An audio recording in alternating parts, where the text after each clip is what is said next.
second I open my eyes, I'm just in so much pain, but I'm still just grateful to be alive. And I tell the Lord, thank you, Lord, for another day. A lot of the simple things I'm not able to do on my own. I'm dependent upon people to help me dress, and I really hate that. Some episodes didn't just push boundaries, they smashed right through them. From shocking behavior to moments too raw for comfort, these stories crossed the line. Fans were stunned, critics spoke out, and even Dr. Now was left speechless. These are the My 600 LB Life episodes that went way too far. James lives in a waking nightmare. There's no polite way to spin it. He's a prisoner inside a failing body. Walking is impossible. Movement is agony. Even washing himself is a fantasy. His friends scrub him down like he's some grotesque science project, poking and rinsing, but never curing. It's not living. It's decomposition in real time. What's worse is the slow normalization around him. The people closest to him are starting to treat this horror as routine, like this is simply his fate. But behind the quiet acceptance is the truth. James is slipping away, and no one's stopping it. Can't do anything for myself anymore. So I got to depend completely on my girlfriend Lisa or my daughter Bailey to help me out. You got gloves, Belle? Lift with your legs, honey. Okay. Go slow, Mom. James cannot take care of himself at all. Imagine trying to clean a zoo animal that doesn't fit in the stall. That's the scale of effort involved. Even his own child has abandoned school just to stay home and keep him from rotting in filth. Childhood traded for sponge baths. And James? He repays that sacrifice by demanding more food. That's his gratitude. Not a thank you, not an apology, just another order. Every bite is another insult to the people breaking themselves to keep him breathing. But I have no choice because I have to stay clean or things will get much worse for me. Oh, easy, Lisa. I'm sorry. Because I have cellulitis draining out of both legs so bad that I have fluid coming out all over. And every time my legs strain, it's like I'm getting stung by a wasp or something. You hurt my leg? For James, food isn't fuel, it's the entire reason to keep breathing. He doesn't eat to survive, he survives to eat. Each day is a marathon of indulgence, an overstuffed breakfast, a lunch big enough for a family, dinner that could feed a small crowd, and endless snacks to fill the gaps. He's not pacing himself, he's feeding like an uncontrollable furnace that never cools. And the tragedy? No one tells him no. They just keep shoveling fuel into the fire that's burning his life to ash. When I take that first bite, it's heaven. I just love it. Good breakfast. Don't worry about Daddy eating so much. I can never get full. And as soon as I'm done, all I can think about is when I'm gonna be able to eat again. You can see the defeat in their faces. They're tired, disgusted, and angry, yet they still walk in with a tray piled high, like they're serving him his own death sentence. They know it's poison. They know it's killing him. But fear and habit have them chained to the role of enabler. They'd rather keep the peace than deal with the war that saying no would unleash. And James? He opens wide like a willing executioner. Big burger, there you go. You take the paper off. Oh, yeah. Sorry. I don't mind giving care to James, but it's hard on me. It's breaking me down mentally and physically, and don't know how much longer I can do it. James knows death is waiting, and not patiently. It's in his voice, in the flicker of his eyes. He's not delusional, he's surrendered. But finally, desperation pushes him to pick up the phone. A video appointment with Doctor, now his last flicker of fight. And when the camera turns on, Doctor now sees a man dangling over the edge, kept alive only by sugar, grease, and habit. What he doesn't see is a man truly ready to climb back. What I live for, and it makes me feel guilty because I know it frustrates Lisa when she has to keep feeding me and doing everything else for me. But it still doesn't stop me from eating. You done? Yep. At this point, it's so important now for me to change my life because I know if I don't, that I won't be around much longer. Step 1. Cut off the enabler. Lisa has to stop feeding him junk, period. 6 months of real food could have James standing again. But will she follow through? Doubtful. She nods because it's easier than resisting. Meanwhile, Doctor now gives James his own marching orders. Drop the pity act and get to work. This isn't about feeling sorry for himself anymore. This is about proving he deserves another shot at life. Weight is now. I will guess around 750. Okay, so have you been able to get out of the bed? No, I ain't been out of bed in over 2 years. So if you're bedbound, then who is your enabler? Lisa, my girlfriend. The challenge is brutal. 100 pounds in 2 months. That's the benchmark. Drop under 600 pounds and the door to surgery opens. On paper, it's straightforward. In reality, it's a war against decades of addiction. Every time James hears no, he finds a way to turn it into yes. And now, with the stakes higher than ever, the question hangs. Will he stick to the plan, or will food, as always, win the fight? You do look to be well over 600 pounds, and you probably are over 700. And that's got to be a major issue in transport. So what option we got for you to bring me down to Texas? James says all the right things, says he's going to try, but talk is cheap when you're drowning in gravy. He eventually gets to Dr. Now in person, but by then, the damage may already be done. The question hanging in the air, did he actually change, or is this just another performance? Because Dr. Now's face when he sees him, not encouraging. But this is James's last chance. If this doctor doesn't help him, I don't think that he'll be around very long. So I'm just scared. I'm glad that the doctor wants to help me, but at the same time, I don't know how I'm going to do any of this. That trip to Houston is pure pain. James moans, cries, shifts around like he's being tortured. But Dr. Now is confused. If he had actually lost the weight like he was told, this shouldn't hurt so much. Something's off. And when James finally steps on the scale, the truth comes out. He didn't do the work, not even close. And now everyone has to face the fallout. No, pick him up! Ow! Give me that God damn, get in there! Oh man, I'm hurting so bad. Hug yourself, we're coming up. They keep letting my legs go. Don't. They got you, baby. Baby, they got you. No!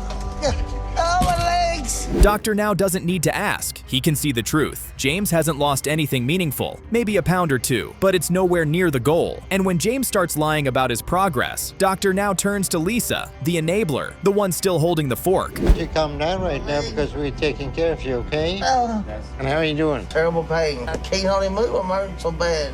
Okay. Let's move to that bed over there. Lisa swears she can't stop feeding him. She says he makes her life hell when she refuses. But really? What's he gonna do? He's bedridden. He can't chase her. He can't hurt her. But she keeps giving in because it's easier to keep the peace than watch him scream. That's not compassion. That's cowardice dressed up as love. Looking at him, you can tell that he's in pretty bad state. His cellulitis is out of control, and he doesn't look to have lost any weight in the past 4 months. Then comes the most ridiculous excuse yet. James blames his weight on fluid retention, as if water weight explains 750 pounds. Dr. Now nearly rolls his eyes out of his head. This isn't swelling, it's fat. Years of overeating, denial, and enabling. That kind of weight doesn't sneak up on you. It's built one bite at a time. Part of this all falls on his girlfriend, who has been enabling. Let me explain the situation to you. James is not going to survive much longer. And since I've been working with you two, he's not lost any weight and he's worse off now. Dr. Now admits him to the hospital anyway. Maybe the structure will help. And for a moment, it does. He sheds weight under strict control. But the second he's near a buffet of choices again, it's over. No discipline, no restraint. Back to the same fatal cycle, as if the hospital stay was just an inconvenient pause between binges. I'm not gonna take care of it. I have brought him the food, but I didn't get him in that shape. You got him He in broke this his shape. ankle and got in the bed, and the bed broke, and so the fluid started retaining in his Look, leg. you feeding him got him to this point. Sadly, James never gets the surgery. Not because he wasn't given a chance. He was given several, but he torched every single one with denial and indulgence. His story is more than tragic. It's infuriating. A slow-motion collapse that swallowed not just his life, but the lives of everyone tethered to him. A living warning of how deep self-destruction can dig, buried under excuses and smothered in cheeseburgers. 400 calorie a day diet. So I'm going to start you an 800 calorie a day diet immediately so you can start to get used to it. Okay. There'll be no sugary food, no pizza, no bread, no potatoes. Stick with high protein diet. Pain has taken almost everything from Juan, his body, his mobility, his freedom, and when there's nowhere left to run, he does what he always does. He turns to God, and then to food. As a pastor, he can't just lie in bed all day like some of the others we've seen. He has responsibilities, people looking to him for strength. But how can he give strength when he can't even walk a few steps without feeling like his body's breaking in half? Life today is a living hell. Being a very independent person that I was, the mobility issues that I have today. This morning tells you everything you need to know. He doesn't open the Bible first. He opens the fridge. That's where he finds peace now, in the comfort of greasy food and sugary drinks. And deep down, even he knows that's not what faith looks like. But when the pain's that deep and the pressure's that constant, food feels like the only thing that won't judge him, won't demand anything from him. Just instant relief, bite after bite. The most part, I can manage to take a shower every morning on my own. It's just an uncomfortable pain. The pain, it can get to be unbearable.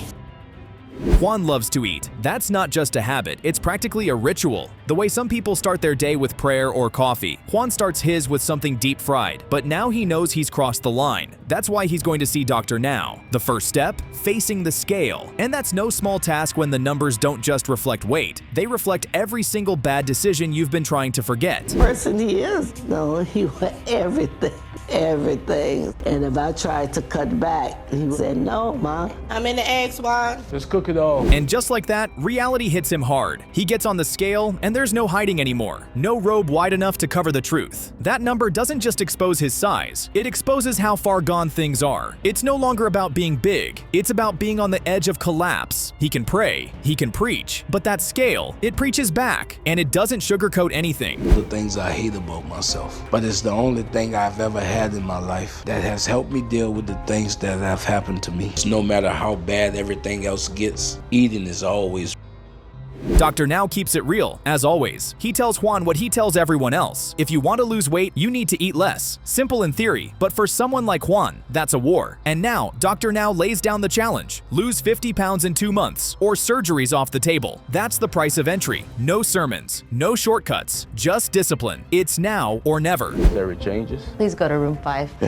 Yeah, been that way for a while now. That's why I really need Dr. Now's help. My only concern is... The instructions are clear. No second meanings. No spiritual metaphors. Dr. Now needs results. He doesn't care how good your intentions are or how well you explain yourself. He wants to see commitment. And this isn't about proving something to Dr. Now. This is about proving something to yourself. Juan has spent years preaching strength, but now we get to see what happens when it's his own willpower on the line. Tell you that your body is your temple. Yeah, he did, and it's my issue, it's my struggle. I feel terrible.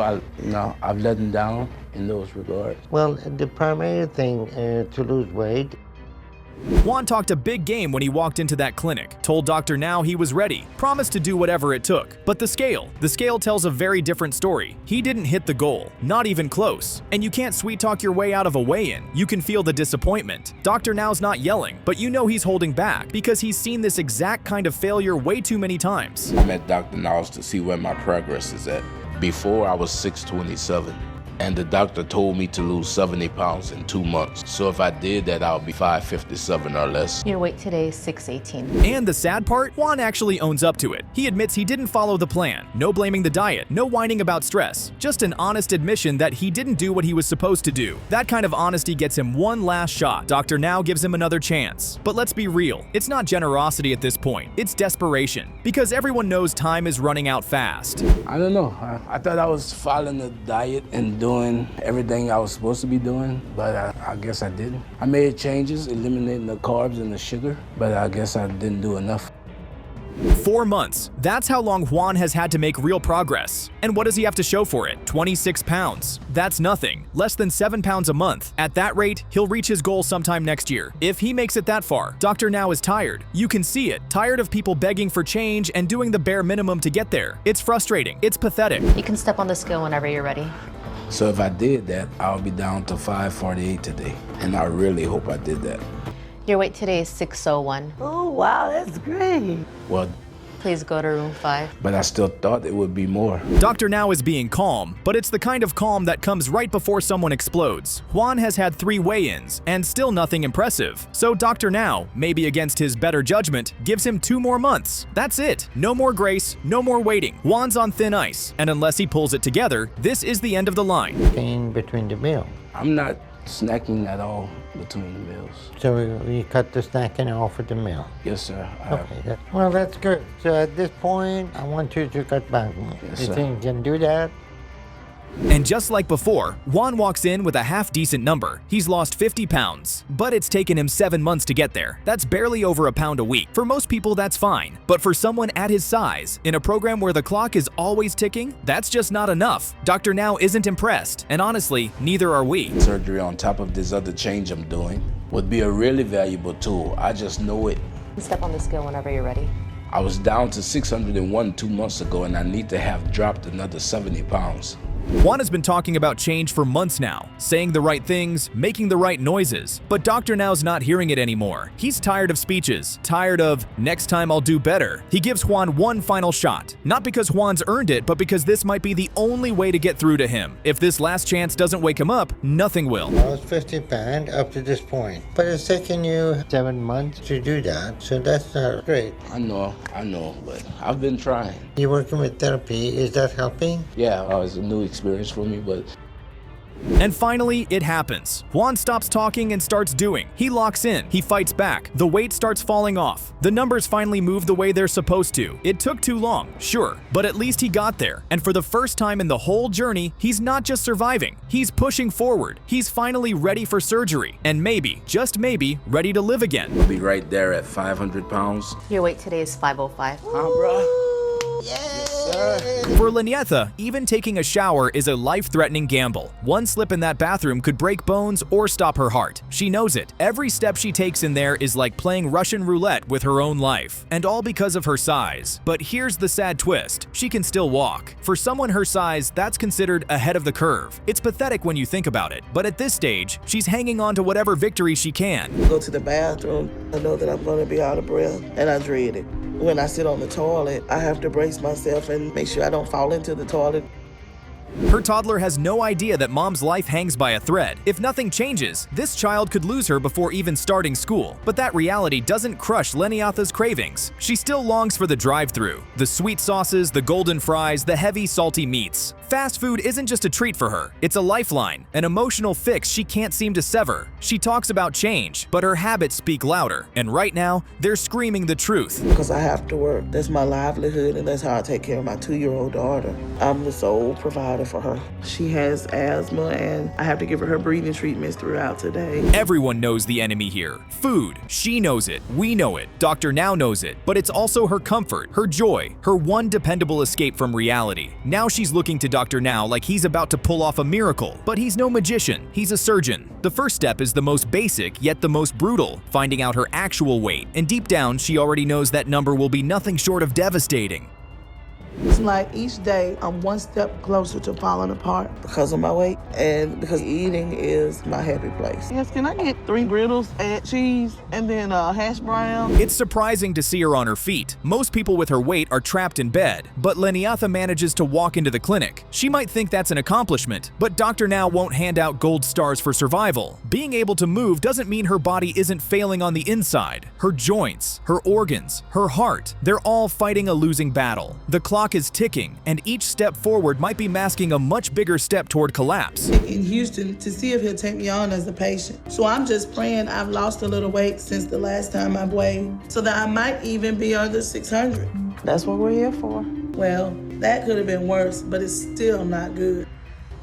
Does she truly grasp the size of the battle ahead? This isn't a diet, it's a war. She's facing off against biology, addiction, and years of emotional wounds. Yet she arrives with the same hopeful words Dr. Now has heard countless times. He's not here to offer feel-good speeches. He's here to confront reality. And reality says most patients in her position aren't ready for the grind. They convince themselves they are. But when it's time to fight, they crumble. Diabetes and high blood pressure and sleep apnea? Yes, sir. So weight has gotten to a critical point with your health. Just like that, the conversation turns to surgery, as if it's a magic reset button. Dr. Now doesn't flinch. He's heard this narrative 1,000 times. Remove the fat, fix the problem. But it doesn't work like that. The hunger always returns, often stronger. If her mindset stays the same, she'll be right back here in no time. Surgery without change is just cosmetic. It won't save her. And right now, her habits are too dangerous to ignore. So who else is at home beside you? My 3-year-old daughter. Okay, so no enablers in the house.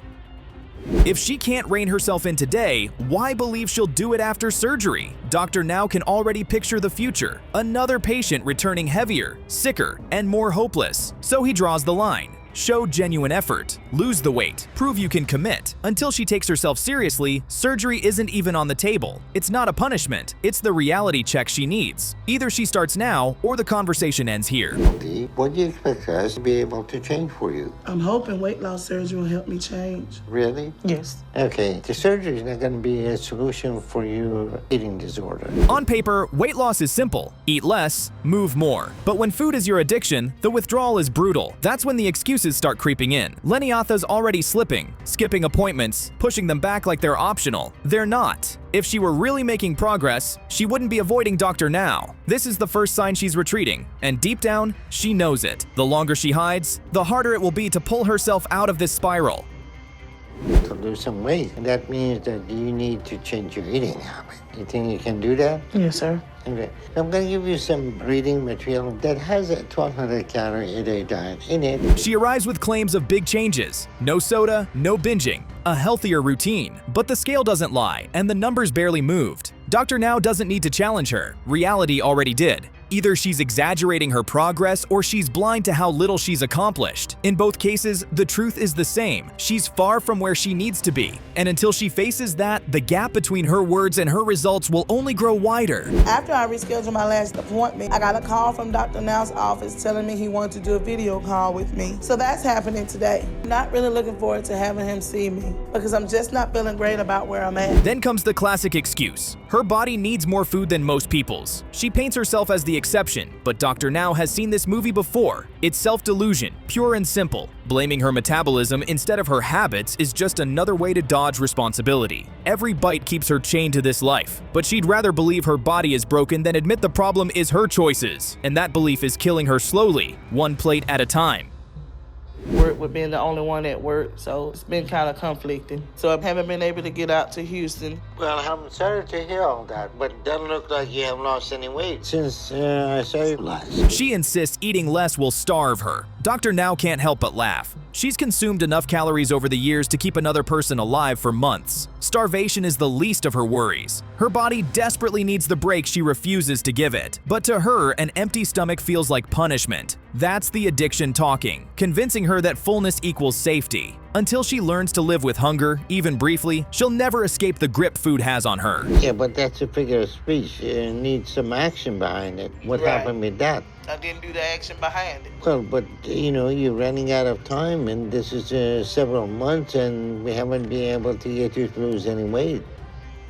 Now she's furious. Eyes wide, voice raised. She acts like Dr. Now just insulted her whole existence. But he just sits there, arms folded, not buying it. He's seen this attitude 100 times. This isn't hunger talking, this is ego. She wants to be congratulated for doing the bare minimum, but he's not handing out trophies for trying. You either lose the weight or you don't. No one gets a ribbon for rage. Say, you know, you're killing yourself and food is doing that to you. So you don't need to eat all the time. You follow what I'm saying? You're gonna starve to death if you don't eat, even if I am fat. What do you mean you're gonna starve? You still have to eat for nutritional reasons. It don't matter how big I am. I understand what you're saying, but she's hoping the scale will prove her right, that the numbers will make her feel like she's actually accomplished something. But 29 pounds? Over several months, that's the kind of number you lose by accident, not effort. That's a few skipped meals, not real change. Dr. Now knows it. He doesn't even need to raise his voice. That number says it all. She's been coasting, not grinding, and it shows.